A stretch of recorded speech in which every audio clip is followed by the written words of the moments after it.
بسم الله الرحمن الرحيم வரஹ்மத்துல்லாஹி வபரகாத்துஹு. அன்பிற்குரிய சகோதரர்களே, நீங்களும் ஆலிம்களாகலாம் என்ற தினசரி பாடத்தில்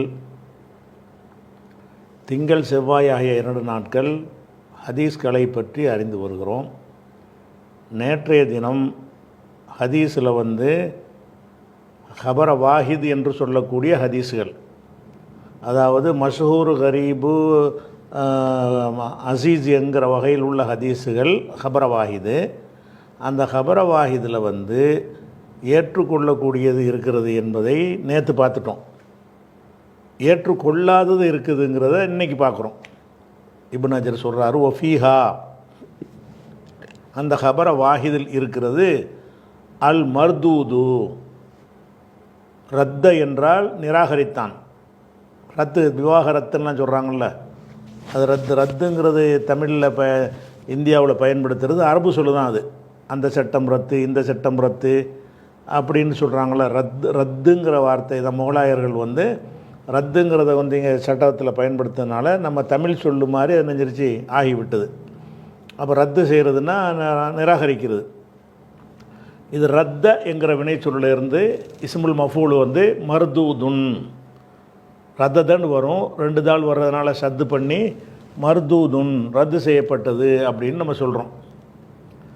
அப்போ இஸ்முல் மஃபூலாக இருக்குது. அப்போ அர்த்தம் என்ன? ஒஃபீஹா, ஆஹாதில் இருக்கிறது. ஒஃபீஹானா ஒஃபில் ஆஹாதி, ஆஹாத் வகையான ஹதீஸுகளில் இருக்கிறது அல் மர்தூது, நிராகரிக்கப்படுபவை இருக்கிறது, ஏற்கத்தக்கவை இருக்கிறது என்பதை நேற்று பார்த்துட்டோம். இன்றைக்கி நிராகரிக்கத்தக்கது இருக்கின்றார். ஹதீஸ்னா ஏற்றுக்கிற வேண்டியான, ஏன் நிராகரிக்கிறது ஏன் இருக்குது என்று அது காரணம் சொல்கிறார். என்ன காரணம் சொல்கிறாருன்னு கேட்டால், இதில் காரணத்துக்கு முன்னாடி இதில் உள்ள ஒவ்வொரு சொல்லுடைய அர்த்தத்தை பார்த்துட்டு அப்புறம் காரணத்தை வருவோம். இந்த இஸ்திதுலால்ங்கிற வார்த்தை வருதுல்ல, இஸ்திதுலால்ங்கிற வார்த்தை இது தலீலில் வருது. தலீல் என்றால் ஆதாரம். தலீல் என்பதை இஃப்தாலவை நீங்கள் ஆக்குனீங்கன்னா இஸ்தல்ல. தலீல் என்றால் ஆதாரம், தல்ல என்றால் ஒன்றை அறிவித்து கொடுத்தான்னு அர்த்தம். அதிலேருந்து ஒரு ஆதாரம் காட்டுறோம்ல, அந்த ஆதாரத்துக்கு உள்ள அரபி சொல் என்னன்னு கேட்டால் தலீல் அப்படின்னு சொல்லுவாங்க. இந்த தலீல் என்கிறத இஸ்தஃப் அல என்கிற வசனில் நீங்கள் மாற்றினீங்கன்னா இஸ்தது லலன்னு வருமா? இஸ்தல்ல, மர்றவுலேருந்து இஸ்தமர்ற, தல்லவுலேருந்து இஸ்தல்ல. அதனுடைய இஸ்தல்ல என்றால் ஆதாரமாக எடுத்துக்கொண்டான், தலீலாக எடுத்துக்கொண்டான். ஒரு விஷயத்தை நான் ஒரு கையை உயர்த்த வேண்டும் என்று நான் சொல்கிறேன் தொழுகையில், அதுக்கு எதுக்கு ஆதாரமாக எடுத்துக்கிறேன்? புகாரியுடைய இந்த 8வது ஹதீஸை உதாரணமாக இஸ்தல்ல, இந்த ஹதீஸை ஆதாரமாக எடுத்துக்கொண்டார். அப்போ இஸ்தல்ல அப்படிங்கிற சொல்லுக்கு அர்த்தம் ஆதாரமாக எடுத்துக்கொண்டான். அப்போ இஸ்திதுலால் என்றால் மஸ்தர். இஸ்தல்ல இஸ்திதுலாலுன், உடைக்கும்போது என்னவாயிரும்? அந்த லாமு 2 லாமு பிரிச்சுடுவோம். இஸ்தல்லன்னு இல்லைன்னு வருதில்ல, அந்த இடத்துல என்ன செய்யணும்? நடுவில் அலிஃபு போட்டோம்னா 2ஆக பிரிஞ்சிடும்ல. இஸ்திது லாலுன் ஏன்னு கேட்டால் அந்த மஸ்தருக்கு ஒரு அலிஃபு சேர்க்க வேண்டி இருக்கிறது. இஸ்தக்கு ரமன்னா இஸ்திக்கு ராமுன், ரேக்கி மீமுக்கு இடையில் ஒரு அலிஃபு கொண்டே வைக்க வேண்டி இருக்கிறது. அந்த மாதிரி இப்போ 2 லாமுக்கு இடையில் அலிஃபு கொண்டே வைக்கிறோம், அப்போ உடஞ்சிரும். அப்போ இஸ்தல்ல சென்றகால வினை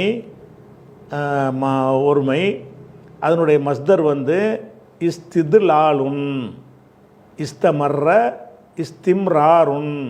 இஸ்தமர்றவுக்கு மஸ்தர் இஸ்திம்ராருன், இஸ்தஹக்க இஸ்திஹ்காக்குன், இப்படி தான் வரும். அப்போ இஸ்திதுலால் என்றால் ஆதாரமாக கொள்ளுதல்னு அர்த்தம். தனித்தனி சொல்லுக்கு அர்த்தம் செஞ்சுட்டு சேர்த்து அர்த்தம் அப்புறம் செய்வோம். அப்போ இஸ்திதுலால் என்றால் ஆதாரமாக கொள்ளுதல். அதுக்கப்புறம் பஹஸ், அலல் பஹசின்னு ஒரு வார்த்தை வருதில்ல. பஹஸ என்றால் சர்ச் பண்ணுறது. சர்ச்சுன்னா தேடுறது, பஹஸ் பண்ணுறதுங்கள. இப்போ ஒரு ஹதீஸை சாஃப்ட்வேரில் தேடி எடுக்கிறதுக்கு வந்து பஹஸ்ன்னு போட்டிருப்பாங்க. ஒரு ஹதீஸை வந்து ஒரு வாசகத்தை அடித்து வந்து தேடுறோம்ல, அது பஹஸ்ன்னு கொடுத்தோம்னா அந்த வாசகத்தையெல்லாம் தேடி கொண்டாந்து தரும். அது மாதிரி ஹதீஸில் வந்து அல் பாஹிசுல் ஹதீஸ், அல் பாஹிசுல் குர்ஆன் என்றெல்லாம் அப்ளிகேஷன்கள்லாம் இருக்கிறது. ஹதீஸில் தேடி பார்த்தல், குர்ஆனில் தேடி பார்த்தல்னு அதில் போட்டுட்டு ஒரு வார்த்தை அடித்தேன்னா எங்கெங்கெல்லாம் இருக்குதுன்னு காட்டிடும். அதுக்கு பேர் தான் பஹஸ். பஹஸ்ன்னு சொன்னால் தேடுதலும் ஆய்வு செய்தலுக்கும் அது சொல்லுவாங்க. தேடுறதுன்னா என்ன அர்த்தம்? சும்மா தேடுறது. எத்தனை பேர்? 4 பேர் இருக்காங்க, அதுவும் பஹஸ் தான். அந்த 4 பேருடைய குணாதிசயம், திறமை, தகுதி, ஆற்றலை எல்லாம் ஆய்வு செஞ்சு இதில் இவன் தான் ஃபஸ்ட்டு, இவன் தான் செகண்டுன்னு சொல்கிறதுக்கும் பஹஸ்ன்னு சொல்லுவாங்க. பஹஸ் என்று சொன்னால் சும்மா தேடி பார்க்குறதுக்கும் பஹஸும்பாங்க, மூடலாக அறிந்து கொள்வதுக்கும் பஹஸும்பாங்க, உள்ள நுழைஞ்சு ஆய்வு செய்கிறதுக்கும் பஹஸும்பாங்க. பஹஸ் என்றால் ஆய்வு செய்தல், தேடுதல், 2 அர்த்தம் அதுக்கு இருக்குது. அல்லது தேடி ஆய்வு செய்தல்னு சேர்த்து கூட வச்சுக்கிறங்க. பஹஸ் என்று சொன்னால் ஒன்றை தேடி ஆய்வு செய்தல், ஆராய்ச்சி செய்தல், அது அர்த்தம். அதுக்கப்புறம் உள்ள வார்த்தை என்னென்னா அஹ்வால். அஹ்வால்ங்கிறது ஹால். ஹால் என்றால் வந்து ஒரு நிலைமை. ஹால்னா என்னது? நிலைமை. நிலைமைக்கு ஹால்னு சொன்ன நிலை. அஹ்வால்னு சொன்னால் நிலைமைகள். அஹ்வால்னா என்னது? ஹால் என்பதனுடைய ஒரு ஹால்னா நிகழ்காலம்னு ஒரு ஹால் இருக்குது. நீங்கள் நஹ்வு சர்ஃபில் படிக்கும்பொழுது என்ன படித்தீங்க? முஸ்தக்பில் ஹாலுன்னெலாம் சொல்கிறீங்கல்ல, அது ஹால் என்பது நிகழ்காலத்துடைய வினை சொல்லுக்கு ஹாலும்பாங்க. அது சர்ஃபு பாடத்தில் தான் அந்த சொல்லுக்கு அந்த அர்த்தம் செய்யணும். வெளியில் வந்துட்டு வேறு அர்த்தம் வந்துடும். அகவால்னா அகராதி அர்த்தம் தான் கொடுக்கணும். அகவால்னா நிலைமைகள். ஹால் என்றால் நிலைமை, அகவால்னா நிலைமைகள். அதுக்கப்புறம் ருவாத்திஹான்னு வருது. ருவாத்துன் ப்ளஸ் ஹா, 2 சொல் இது. ருவாத்துங்கிறது ஒரு சொல், அதில் சேர்த்துருக்கிற ஹா லமீருங்கிறது ஒரு சொல். ருவாத்துங்கிறது என்ன அப்படின்னு சொன்னீங்கன்னா ராவின், ரவாண்டா அறிவித்தான், ரவையனா ரவா அறிவித்தான். அதுக்கு இஸ்மு ஃபாயில் வந்து ராவின், ராவியுண்டு வரும். ராவின் ஒரு அறிவிப்பாளர், ராவின்றோம்ல ஒரு அறிவிப்பாளர். ராவி யாருன்னு கேட்டால் அறிவிப்பாளர் யாருன்னு அர்த்தம். அந்த ராவிங்கிற அந்த சொல்லுக்கு ஜம்மு என்னன்னு கேட்டால் ருவாத், ருவாத்துன். இந்த மாதிரியான இல்லத்துறை எழுத்துருக்களை கடைசியில் லாமுல இல்லத்து வரும்ல, ரவை ஏன்னு கடைசியில் ஏ வருதுல்ல, இந்த கடைசியில் இல்லத்து எழுத்து வர்றதுக்கு பூராவுமே இஸ்முல் ஃபாயில் எடுக்கும் பொழுது அதனுடைய ஜம்மு இப்படி தான் வரும். இப்போ கசாண்டா யுத்தம் செய்தான், காசின், காசியுன், காசின் போராளி. அந்த காசிக்கு ஜம்மு சொல்வதாக இருந்தால் உசாத்துன் போராளிகள். கலான்னா தீர்ப்பளித்தான், காலின் நீதிபதி. அதுக்கு ஜம்மு சொல்வதாக இருந்தால் குலாத்துன் நீதிபதிகள். அப்போ இந்த ருவாத்துங்கிற மாதிரி ஸ்டைலில் வந்தால் அது இஸ்முல் ஃபாயிலுடைய ஜம்முன்னு விளங்கிக்கணும். ஆனால் அது ராவியூன்னு ஜம்மு எடுக்கலாம். ஜம்மு வந்து 2 ஜம்மு இருக்குல்ல, அந்த வசன்படி சிஸ்டமேட்டிக்கான ஜம்முன்னு ஒன்று இருக்கிறது. அந்த ராவின், ராவியானி, ராவுன, ராவியத்துன், ராவியத்தானி, ராவியாத்துன். பொம்புளை அறிவிப்பாளர்னா ராவியான்னு சொல்லுவாங்க. ராவியத்துன்னா அறிவிக்கும் பெண் அப்படின்னு அர்த்தம். அப்போ இந்த ராவின்கிற வார்த்தையை வந்து நம்ம சர்ஃபு செஞ்சு அந்த இஸ்முல் ஃபாயிலில் அந்த சாலிம் ஜம்முன்னு சொல்கிறோம்ல, அந்த நூனெலாம் சேர்த்து சொல்லக்கூடிய ஜம்மு, அந்த ஜம்மா சொல்வதாக இருந்தால் ராவிக்கு ஜம்மு ராவியூன, ராவுன. அப்போ ராவியூனன்னு சொல்கிறோன்னா அந்த ஜம்மு இல்லாமல் இந்த ஜம்மு தான் ஜாஸ்தியாக பயன்படுத்துவாங்க. எந்த ஜம்மு? ராவின் ருவாத்துன், ராமின் ருமாத்துன், காசின் குசாத்துன், காலின் குலாத்துன். இந்த மாதிரி தான் என்ன செய்வாங்கன்னு கேட்டால் வந்து ஜம்மு ஜாஸ்தியாக எடுப்பாங்க. அப்போ ருவாத்து என்றால் அறிவிப்பாளர்கள்.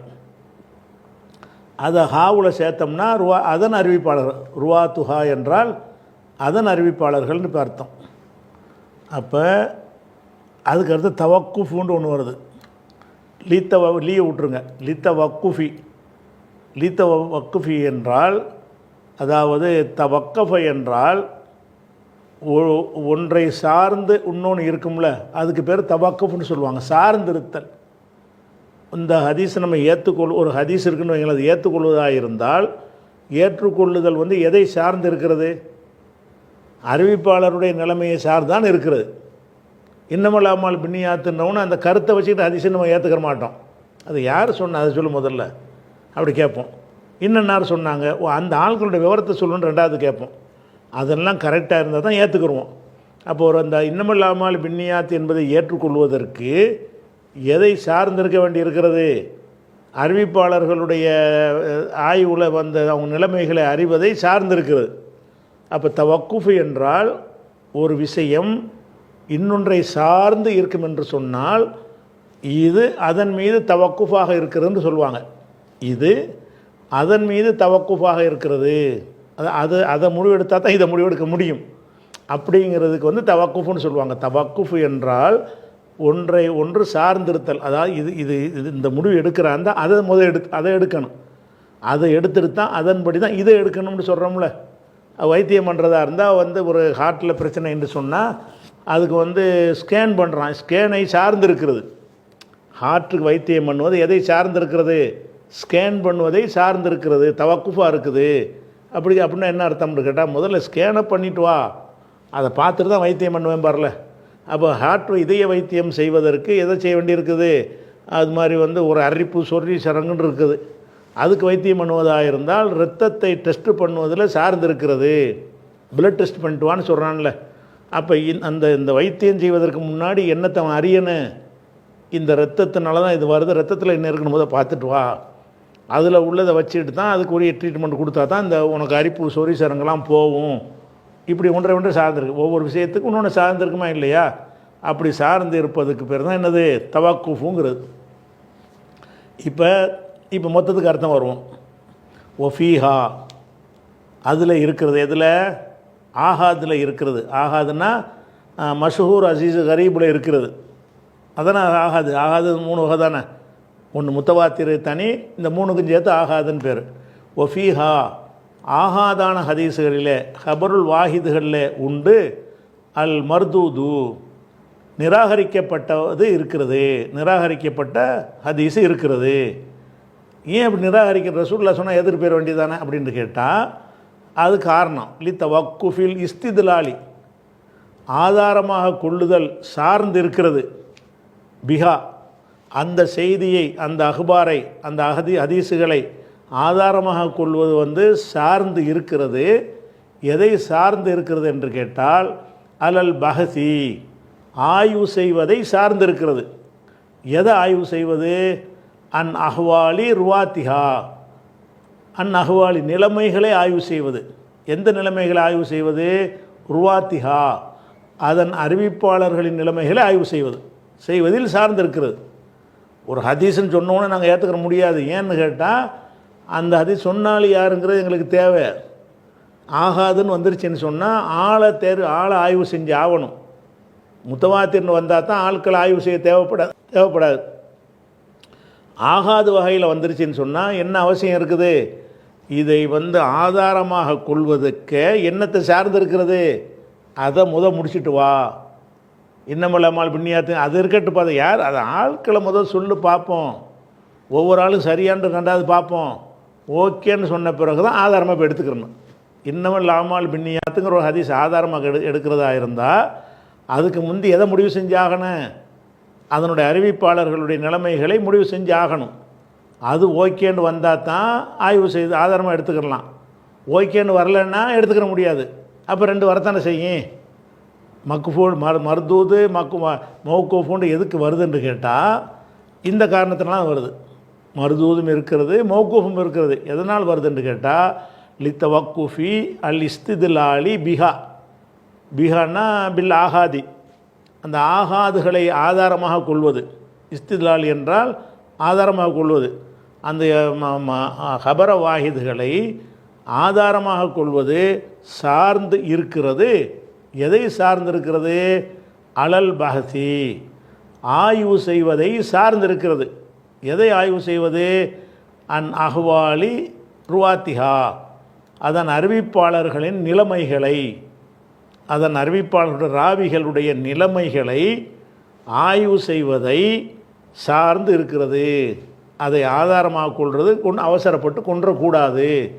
அதை ஆதாரமாக கொள்வதற்கு முன்னாடி எதை முடிவு செஞ்சு ஆகணும், அறிவிப்பாளர்களுடைய நிலைமைகளை முடிவு செஞ்சு ஆகணும் என்ற காரணத்தினால் இதை ஆதாரமாக ஏற்றுக்கொள்வதற்கு அறிவிப்பாளர்களை போய் தேட வேண்டி இருக்குது என்ற காரணத்தினால் இதில் மக்பூலும் இருக்குது.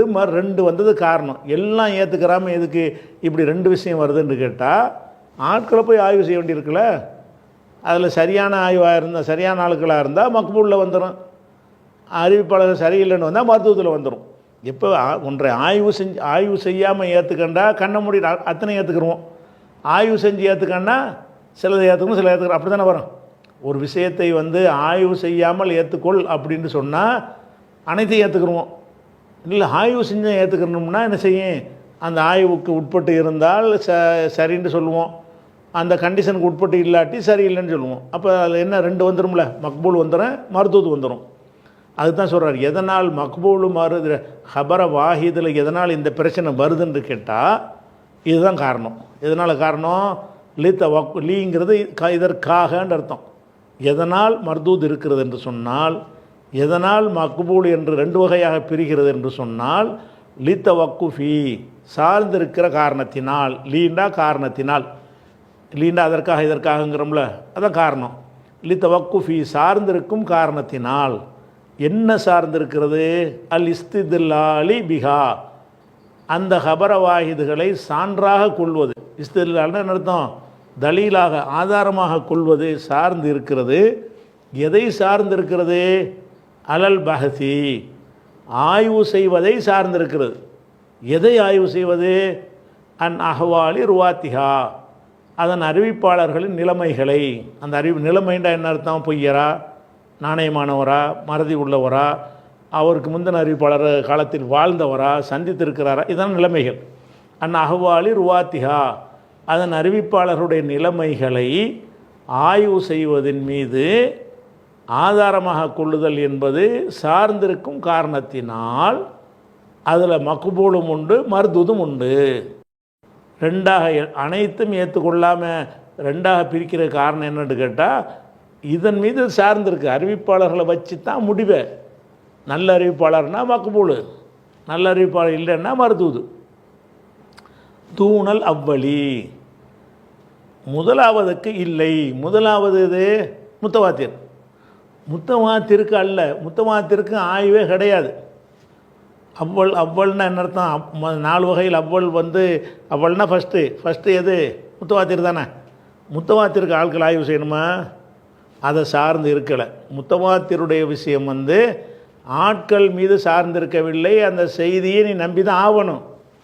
குரானை நம்புவதற்கு யாரையும் சார்ந்திருக்கவில்லை. அது ஏன் யாரையும் சார்ந்திருக்கவில்லை, கணக்கு வழக்கு இல்லாத அறிவிப்பாளர்களால் ஒவ்வொரு காலகட்டத்திலையும் அறிவிக்கப்படுகிறது.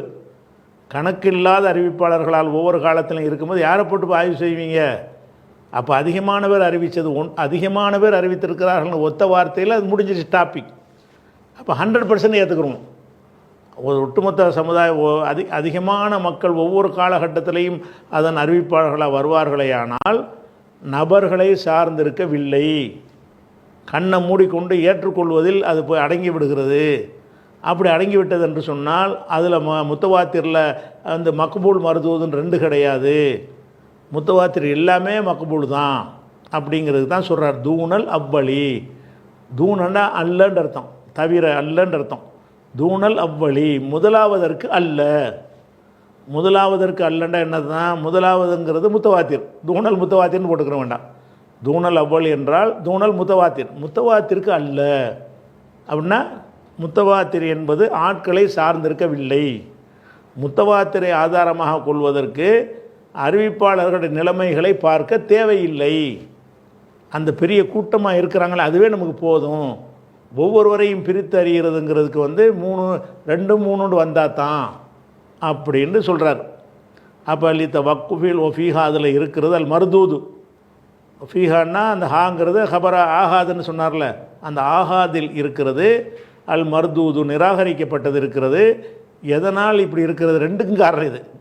மர்தூதுக்கு மட்டும் காரணம் இல்லை, மர்தூதும் இருக்கிறது, மௌக்கூஃபும் இருக்குது. 2ஆயும் பிரிக்கிறீங்க, அப்படியும் ஏற்றுக்க வேண்டியதானே அப்படின்னு கேட்டால், எதனால் மௌக்கூஃபு மர்தூது என்று 2 இருக்கிறது என்று கேட்டால், லித்தவக்குஃபில் இஸ்திதிலாலி பிஹா, இதை ஆதாரமாக கொள்ளுதல் வந்து சார்ந்து இருக்கிற காரணத்தினால், அந்த பிஹான்னா அந்த ஆகாது, அந்த ஆகாதுகளை ஆதாரமாக கொள்ளுவது சார்ந்து இருக்கிற காரணத்தினால், எதை சார்ந்திருக்கிற காரணத்தினால், அலல் பகதி ஆய்வு செய்வதை சார்ந்திருக்கிற காரணத்தினால், எதை ஆய்வு செய்வது, அன் அஹ்வாலி ருவாத்திஹா அதனுடைய அறிவிப்பாளர்களின் நிலைமைகளை ஆய்வு செய்வதில் அதை ஆதாரமாக கொள்ளுதல் சார்ந்து நிற்கிறது என்ற காரணத்தினால் அதில் மக்பூல் என்று இருக்கும், மர்தூத் என்று இருக்கும். ஆய்வுக்கு உட்படுத்தின எதுவுமே ரெண்டாகத்தான் பிரியும். பாலை கொண்டு வந்தால் அப்படி வாங்கிக்கன்னா எல்லாத்தையும் இங்கே வாங்கிக்கிறேன்னு, ஆய்வு செஞ்சு வாங்கிக்கன்னு கேட்டால் அந்த கண்டிஷனுக்கு உட்பட்ட ஒரு கண்டிஷன் ஆய்வு உண்டு, சில கண்டிஷன் அதில் வந்துடும். அந்த கண்டிஷனுக்கு உட்பட்டு இருந்தால் அதை ஏற்றுக்கிறவங்க, உட்பட தூக்கிட்டு போடான்றவங்க. பொருளை பர்ச்சேஸ் பண்ணுறோம்னா டீ கடையில் பால் வாங்குகிறாங்க, வந்த பால்லாம் வாங்கிக்கன்னா ஆய்வு செய்ய தேவையில்லை. இல்லை வந்த பால் அது எவ்வளோ தண்ணின்னு இந்த மீட்டரை போட்டு செக் பண்ணி நீ வாங்கிக்க அப்படின்னு சொன்னால் அதில் மக்பூல் மருத்துவம் வந்துடும்ல. எப்போ ஆய்வு செஞ்சு ஏற்றுக்கிறோங்கிறமோ பாதிக்கான வாங்கிடுவார், பாதிக்கான திருப்பி எடுத்துகிட்டு போடான்ருவார். ஏன்? ஆய்வில் நிற்கலை, டெஸ்ட்டுக்கு நிற்கலை. அப்படி எல்லாத்துக்கும் அப்படி தான். எதெல்லாம் டெஸ்ட் பண்ணி ஏற்றுக்கணும்னு சொல்லப்படுகிறதோ அது அனைத்துக்குமே என்னன்னு கேட்டால் ரெண்டு நிலை தான், ஏற்றுக்கொள்வது ஏற்றுக்கொள்ளாது ரெண்டு கண்டிப்பாக இருக்கும். எதை ஆய்வே செய்யாமல் ஏற்றுக்கலாம் என்று இருக்கிறதோ அனைத்தையும் ஏற்றுக்கிற வேண்டியதான். அப்போ இது ஒரு விஷயத்தை முடிச்சிட்டார். சரியா? அடுத்தது வந்து இன்னொரு விஷயத்தை விளங்கிக்கிறேன். இதுக்கு போகிறதுக்கு முன்னாடி ஏன்னா இப்போ இப்போ ரொம்ப சுருக்கி போட்டு அவர் எழுதின காரணத்தினால நம்ம ரொம்ப வார்த்தை ரத்தின சுருக்கமாக போட்டு எழுதியிருக்காரு. அதாவது நம்ம சொன்ன இவ்வளோ விஷயங்களும் அதில் தான் இருக்குது. அவர் என்ன பண்ணுறாரு, வார்த்தைகளை பெருசாக எழுதிட்டு இன்னும் கொஞ்சம் சுருக்கி இப்னு சலாஹுடைய புஸ்தகத்தை என்ன செய்கிறாரு, அதை விளக்குறாரு. மரம் போட்டுக்கிட்டு இது ரொம்ப பெருசாக போச்சுன்னு மரம் சுருக்கிறாரு, சுருக்குனதே பெருசாக இருக்குது இன்னும் கொஞ்சம் சுருக்கிறாரு. சுருக்கி என்ன செய்கிறாரு, ஷார்ட்டாக கொண்டாந்து ரொம்ப சுருக்கிவிட்டார். எந்த அளவுக்கு சுருக்கிட்டார்னா நம்ம ரொம்ப சுருக்கிட்டமேண்டு இதுக்கு விளக்க உரை வேறு விரிவுரை வேறு அவர் எழுதுறாரு. அப்படின்னு அவ்வளோ வார்த்தை ரத்தின சுருக்கமாக வார்த்தைகளை கொண்டாந்து போட்டு பல விஷயங்கள் உள்ள உதாரணமாக எடுத்துக்கிறோமா. இந்த இந்தல் ஜும்மு 2 போட்டார். இப்படி போடுறதுக்கு போல் என்ன செய்யணும், விரித்ததை சொல்வதாக இருந்தால் இதில் அறிஞர்கள் 2 விதமான கருத்தை சொல்லியிருக்கிறாங்க. கொஞ்சம் பேர் இப்படி சொல்லியிருக்கிறாங்க, கொஞ்சம் பேர் அப்படி சொல்லியிருக்கிறாங்க, இந்த கருத்தில் ஜாஸ்தியாக இருக்கிறாங்க. இப்படி சொல்கிறதுக்கு பதிலாக இந்தல் ஜும்ஹூரி பெரும்பாலோரிடம் ஒத்த வரியில் முடிச்சிடுறார். ஒத்த சொல்லலை முடிச்சிடுறார். இப்படியாக ரத்தின சுருக்கமாக அவர் சொல்கிறதுனால தான் வார்த்தைக்கு வார்த்தை வரிக்கு வரி உங்களுக்கு விளக்குறோம். எல்லாமே நானாக சொன்ன அதில் உள்ளது தான். நான் சொன்ன எல்லாமே அதில் உள்ளதுடைய விளக்கம் தானே தவிர அதில் இல்லாத நாங்கள் ஒன்றாந்து திணிச்சிக்கிட்ட விஷயம் கிடையாது. அவர் ஏன் விளக்குறோம் என்று கேட்டால் அவர் வட்டி கட்டி இப்படி சுருக்கி எழுதுகிறார். வார்த்தையெல்லாம் குறைச்சி போடணும், கம்மியான சொல்லலை அதை கொண்டு வந்துடணும்னு சொல்லி பயங்கரமாக மெனக்கட்டு எழுதியிருக்கிறார். அதனால் அந்த மாதிரியாக உள்ளவங்களுக்கு தான் அது விளங்கும். எல்லாருக்கும் விளங்கணுமாக இருந்தால் நம்ம விரிக்கணும், அப்புறம் விரித்து தான் விளக்க முடியும். அதுக்காகத்தான் இதை பண்ணுகிறோம். சரியா? சரி, அடுத்து என்ன செய்கிறான்னு கேட்டால், அடுத்து சொல்கிற ஒரு விஷயத்தை விளங்குறதுக்கு முன்னாடி ஒரு 2 விஷயத்தை விளங்கிக்கணும். அது விளங்கினதான் இந்த விஷயம் விளங்கும். ரெண்டு விஷயங்களை புரிந்து கொண்டால்தான் இப்போ அவர் என்ன சொல்ல போகிறான்னு விளங்கும். என்ன விளங்கணும்னு கேட்டால், நம்ம அறிவு இருக்குல்ல, அறிவு என்பதை 2 வகையாக பிரிக்கிறாங்க. இது லாஜிக்கில் துறை இருக்கும்ல, தர்க்க சாஸ்திரம்னு சொல்லுவாங்கள்ல, மன்திக்கும்பாங்கள்ல அரபியில். அந்த லாஜிக்கு கலையில் அறிவை 2 வகையாக பிரிப்பார்கள். ஒன்று பதீஹின்னு சொல்லுவாங்க, இன்னொன்று நல்தரின்னு சொல்லுவாங்க. நல்தரின்னு இங்கே வர்றதுனால நல்தரின்னு போட்டிருக்காருல, இது சொல்கிறதுக்காக வேண்டி நான் சில விஷயங்களை விளக்க வேண்டி இருக்குது. அதாவது ஒரு விஷயத்தை அறிவு என்பது பதீஹியான அறிவுன்னு ஒன்று இருக்கிறது, நல்ரியான அறிவு ஒன்று இருக்குன்னு சொல்லி லாஜிக்கில் மன்திக்கில் சொல்லி தருவாங்க. எல்லா பாஷையிலையும் இது இப்பெல்லாம் மன்திக்குங்கிறது அனைத்து பாஷையும் உள்ளது. வணங்குதா? மன்திக்ங்கிறது லாஜிக் என்பது மொழிதான் மாறுபடுமே தவிர அந்த லாஜிக்குடைய தத்துவம், அந்த சட்டத்திட்ட கோட்பாடுகள் எல்லா மொழிகளுக்கும் உள்ளது தான். அப்போ அந்த அறிவு என்பது 2 வகை இருக்கிறது. 2 வகை எதுன்னு கேட்டால், ஒரு விஷயத்தை சொன்னவுடனே ரொம்ப யோசித்து ரொம்ப கஷ்டப்பட்டு அப்படின்னு வழங்கி கொண்டதுக்கு பேர் நல்லறியும்பாங்க. சொன்னோடனே ஒரு சும்மா ஆய்வே செய்ய வேண்டிய பளிச்சென்று தெரியுது.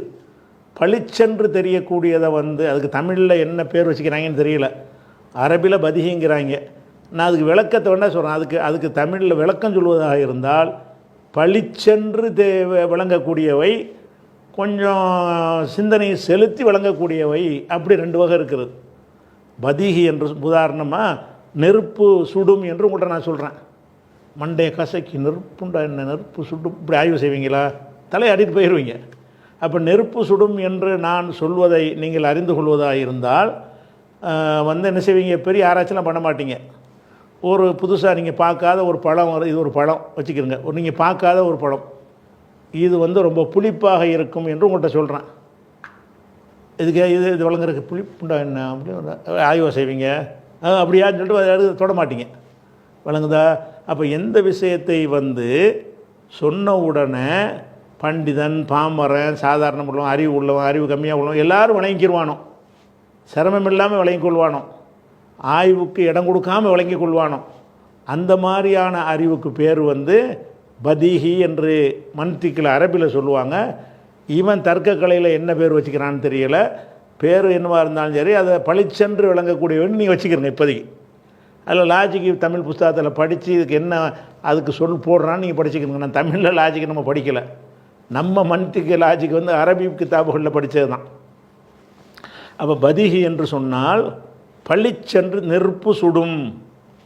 இருங்க கொஞ்சம் ஆராய்ச்சி பண்ணுறது அப்படியே சொல்லுவீங்க. அதான் தெரியுமையா போயான்றீங்க. அப்போ தெரிஞ்ச எந்த ஒரு ஆய்வும் இல்லாமல் ஆனாவண்ணா தெரியாதவனுக்கு அது விளங்குமா இல்லையா? கையெழுத்து போட தெரியாதவனுக்கு விளங்குமா இல்லையா? பள்ளிக்கூடம் போகாதவனுக்கு விளங்குமா இல்லையா? ஆம்பளைக்கு பொம்பளைக்கு விளங்குமா இல்லையா? சின்னவன் பெரியவனுக்கெல்லாம் விளங்குமா இல்லையா? அப்போ எல்லாருக்குமே சொன்ன உடனே எந்த ஒரு ஆய்வுக்கும் உட்படுத்தாமல், திணறாமல், தடுமாறாமல், இருங்க ஒரு 2 நிமிஷம் டைம் கொடுங்க, சுடுமாண்ட யோசிச்சு சொல்கிறேன்னு சொல்லுவீங்களா? நெருப்பு சுடும் என்னடா சொல்கிறேன்னு கேட்டால் ஆமாம்பிங்க. இருங்க நெருப்பு சுடுமா எப்படி யோசிச்சுட்டா இருப்பீங்க. அப்போ எந்த ஒரு விஷயம் சட்டென்று விளங்குகிறதோ, பளிச்சென்று விளங்குகிறதோ, சற்றுன்னு விளங்குது, பளிச்சுன்னு விளங்குது, தெளிவாகவும் இருக்கணும், உடனே சடனாக விளங்கணும். அப்போ சட்டென்றும் பளிச்சென்றும் எது உங்களுக்கு அந்த ஞானம் கிடைக்கிறதோ அந்த ஞானத்துக்கு பேர் என்னது? பதிகியான இல்மு. இல்முல பதிகியான இல்மு என்று ஒரு வகை, இது ஒரு வகை. இன்னொரு விஷயம் என்னென்னு கேட்டால், அதை கொஞ்சம் விவரித்து சொன்னால் தான் விளங்கும். அது எல்லாருக்கும் விளங்காது. கொஞ்சம் ஆய்வுக்கு என்ன செய்யணும், உட்படுத்த தத்துவங்கள்லாம் என்ன செய்கிறது? உதாரணமாக ஒருத்தன் என்ன இப்போ இலக்கியங்கள்லாம் இருக்குல்ல, இலக்கியங்கள் பூராமே நல்லறி தான், அதெல்லாம் பதிகி கிடையாது. என்ன இவங்க ரொம்ப கை நீளம் அவனுக்கு அப்படிங்கிறீங்க. கை நீளம் என்பதுக்கு பதிகியான அர்த்தம் என்னென்னா கை நீளம்ங்கிறது தான். கை அவனுக்கு ரொம்ப நீளம் அப்படின்னு சொன்னீங்கன்னா என்ன அர்த்தம்? கை கொஞ்சம் நம்மளோட ஒரு 1/2 அடி 1 இன்ச்சு கூட இருக்குன்னு அர்த்தம் வந்துடும். இது பதிகி. இன்னொரு கை நீளத்துக்கு என்ன அர்த்தம் இருக்குது? திருடுவான்ல, திருடனுக்கு என்ன செய்யணும்? கை நீளம், கவனமாக இருந்துக்கிறங்க. கடையில் வேலைக்கு ஆள் சேர்க்கும்போது ஆளுக்கு கொஞ்சம் நீளம், கை நீளம்னு அர்த்தம் அவனுக்கு தேவையில்லாதையும் தாண்டி போய் எடுத்துருவாங்கிறதுனால கை நீளம்ங்கிறாங்க. அவன் அளவுக்கு எடுத்துக்கிட்டால் கரெக்டான கையின்ற அர்த்தம். போய் எடுக்கிறான்னு சொன்னால் கொஞ்சம் கை தாண்டுது, அவனுக்கு சம்மந்தம் இல்லாதையெல்லாம் போய் எடுத்துருவான் அப்படின்னு இருந்தால் கை நீளம்ங்கிறோம். இந்த கை நீளம்னு ஏன் சொன்னாங்க? இது சிந்திச்சு ஆராய்ச்சி செஞ்சவனுக்கு தான் அது விளங்குமே தவிர பளிச்சென்றுலாம் விளங்காது. விளங்குதா? அப்போ அதனுடைய கருத்து என்னென்னு செய்கிற, ஜெயிலில் இருக்கிறாரு கம்பி என்றாருன்னு சொல்லுவீங்க. கம்பி என்றாருன்னா ஜெயில்னு விளங்கிடுவானே தவிர இந்த கம்பி என்றதுனா முதல்ல கேட்குறவனு எப்படி விளங்கும்? நமக்கு அந்த சொல்லு பழகி போச்சு. கம்பி எண்ணிகிட்டு இருக்கிறார், என்ன செய்கிறாருன்னு கேட்டால் கம்பி எண்ணிகிட்டு இருக்கிறான், கம்பி எண்ணிகிட்டு இருக்கிறான். நான் கம்பியை போட்டு என்றான் நீ இருந்தால் நீ என்ன செய்ய, இரும்பு கடையில் வேலை பார்க்குற அப்படி தான் நினைப்பீங்க. கம்பி என்றானா நடத்தும், ஓ இரும்பு கடையில் வேலை பார்க்குறாரு போல இருக்குது, அங்கே உள்ள கம்பிகள்லாம் எண்ணி போட்டுட்ருக்கிறாருன்னு தானே அர்த்தம் செய்வீங்க. ஆனால் அது எதுக்கு சொல்லுவாங்கன்னு கேட்டால் சிறையில் இருக்கிறதுக்கு சொல்லுவாங்க. அப்போ சிறையில் இருக்கிறதுக்கு ஏன் சொல்கிறாங்கன்னு கேட்டால், சிறையில் ஒருத்தன் இருக்கிறான்னு வைங்க, உலகத்துடைய தொடர்புலாம் முடிஞ்சு போச்சு, அவனுக்கு ஒன்றுமே இல்லை. அவனுக்கு அந்த ஜெயிலரில் கதவுல போட்டுருக்கிற கம்பியை மட்டும் தான் பார்த்துட்டு இருப்பான். அதையே பார்த்துட்டு இருக்கும்போது தூரத்துலேருந்து பார்த்தா என்றாமல் இருக்குது நம்ம நினைப்போம். அப்படி ஆயிடுவானான். கம்பியவே பார்த்துட்டு இருக்கிறதுனால ஓ கம்பி என்றான், கம்பி என்றான்னா அதை தவிர தாண்டி வேறு ஒரு வேலை செய்ய முடியலை. அதனால் கம்பியே பார்த்துட்டு இருக்கிறதுனால என்ன செய்கிறான்னா, ஓ கம்பி எண்ணிட்டு இருக்கிறாரு, அதான் ஜெயிலில் இருக்கிறான்னு அர்த்தம். ஏன்னாட்டா வேறு வேலை இல்லை, அங்கே எதுவுமே கிடையாத, திறந்துட்டு வெளியே வந்தால் தானே வேறு வேலை பார்க்க முடியும், உள்ளுக்குள்ளானே இருக்கார். அப்போ இந்த மாதிரியான ஒரு கொஞ்சம் கஷ்டப்பட்டு விளங்கக்கூடிய ஒரு விஷயம் இப்போ நல்லது. உதாரணமாக இறைவன் இருக்கிறான் அப்படிங்கிறோம், இதை கண்ண முடியாது இருக்கிறவங்களா, அப்போ என் கருத்து வேறுபாடு வருது. பதிகின்னா கருத்து வேறுபாடு வராது. பதிகின்னா என்ன வராது, ரெண்டு கருத்தே வராது. இறைவன் இருக்கிறான் என்று சொன்னோன்னே அப்படி தலையாட்ட மாட்டாங்க. இருக்கிறானா, கொஞ்சம் பேர் இருக்கிற மாதிரி தெரியலையே, இல்லை இருக்கத்தான் செய்கிறான், இருக்கிறான்டா எதை வச்சு இருக்கிறான்னு இப்படி பல தலீல்களை தேடணும். இறைவன் இருக்கிறான் என்பதை ஒருத்தன் ஏற்றுக்கொள்வதாக இருந்தால் என்ன செய்யணவன், ஆய்வுக்கு உட்படுத்தணும். கஷ்டப்பட்டு சிந்திச்சா இறைவனை பார்க்காத ஒன்று இருக்கிறவங்கிறோம், எதை வச்சு இருக்கிறவங்கிறோம், அப்படி இப்படின்னு இப்படி வழங்கணும்னு சொன்னால் அதுக்கு அதை வழங்குறதுக்கு கொஞ்சம் சிரமம். அது மூளைக்கு வேலை கொடுக்கணும், மூளை கசக்கி வேலை கொடுத்து அதுக்கு பிறகு விளங்குற விஷயங்களை அதுவும் அறிவு தான். அதுவும் அறிவு தான். இறைவன் இருக்கிறான்னு கடைசியில் ஆய்வு செஞ்சு ஒரு முடிவுக்கு வந்துட்டான்னு வைங்க, அவனுக்கு அந்த அறிந்து கொண்டாண்டு இல்முன்னு தான் அர்த்தம். ஆனால் அந்த இல்மு எந்த இல்முன்னு கேட்டால் நல்தரி, அது எல்லாருக்கும் விளங்காது. கண்ணை மூடிக்கிட்டு சில பேர் நம்பிட்டு போயிடுவான், அது நம்பிக்கை வேறு. ஆனால் எதுக்கு இறைவன் இல்லைன்னு ஒரு கூட்டம் சொல்லிகிட்டு இருக்கிறான், கஷ்டப்பட்டு அந்த முறைப்படி அவன் ஆய்வு செய்யாதனால இல்லைங்கிறான். அப்போ சில பேர் தடுமாறிட்டு இருக்கான், இருக்கிறானா இல்லையா, இறைவன் இருக்கின்றானா அப்படின்னு கொஸ்டினை போட்டுக்கிட்டு இருக்கிறவங்க கொஞ்சம் பேர் இருக்கிறான். அப்போ இதெல்லாம் எதில் வரும்னா நல்தரியில் வரும், பதிகில் வராது. பதிகில் என்ன வராது, நெருப்பு சுடும்ன்றதுல இருங்க, நெருப்பு சுடும் என்று பாதி பேர் சொல்கிறார்கள், நெருப்பு சுடாது என்று பாதி பேர் அப்படி சொல்ல முடியுமா? சுடுனா சுடுந்து அவ்வளோதான். இல்லை அது என்ன போட்டு ஆய்வு கண்ண வேலை இருக்குது. அப்போ இந்த இல்மு என்பது லாஜிக்கில் ரெண்டாக பிரிக்கிறாங்க. ஒன்று பதிகி, இன்னொன்று நல்தரி. இது இல்முல இன்னொரு வகை இருக்குது, அதையும் பார்த்து விட்டால் தான் இந்த பாரா உங்களுக்கு விளங்கும். ஏன்னாட்டா இவர் அந்த லாஜிக்கான விஷயத்தெல்லாம் உணர்வுகளை சொருகிறார், சிங்கிள் வார்த்தையை போட்டு சொல்லி விட்டு போயிடுவார் பாட்டுக்கு. நம்ம என்ன செய்யணும், இந்த நல்தரின்ற உடனே நல்தரி நீங்கள் விளங்கியிருந்தால் தானே சொல்ல முடியும். விளங்காட்டி என்ன செய்யணும், நல்தரி அதுக்கு நேரடி அர்த்தம் செஞ்சுட்டு போயிடுவீங்க, யாருக்கும் ஒன்றும் வழங்காது. அப்போ இல்மு என்பதில் ரெண்டு வகை இருக்கிறது. என்ன ரெண்டு வகை? இல்மு என்பது பளிச்சென்ற ஆய்வு இல்லாமல் அனைவரும் விளங்கக்கூடிய ஒரு இல்மு ஒரு வகை, ஆய்வுக்கும் ஆராய்ச்சிக்கும் உட்பட்டு விளங்கக்கூடியவை இன்னொரு வகை. இந்த இரண்டாவது வகைக்கு பேர் நல்தரி, முதலாவது வகைக்கு பேர் பதிஹி. சரியா? அப்படின்னு ரெண்டு வகை வந்துடுது. இது மீதி உள்ளதையும் அந்த இல்முல இன்னும் கொஞ்சம் விஷயங்கள் இருக்குது, அதை பார்த்துட்டு நம்ம என்ன செய்வோம், இந்த பாராவை படிப்போம். அஸ்ஸலாமு அலைக்கும்.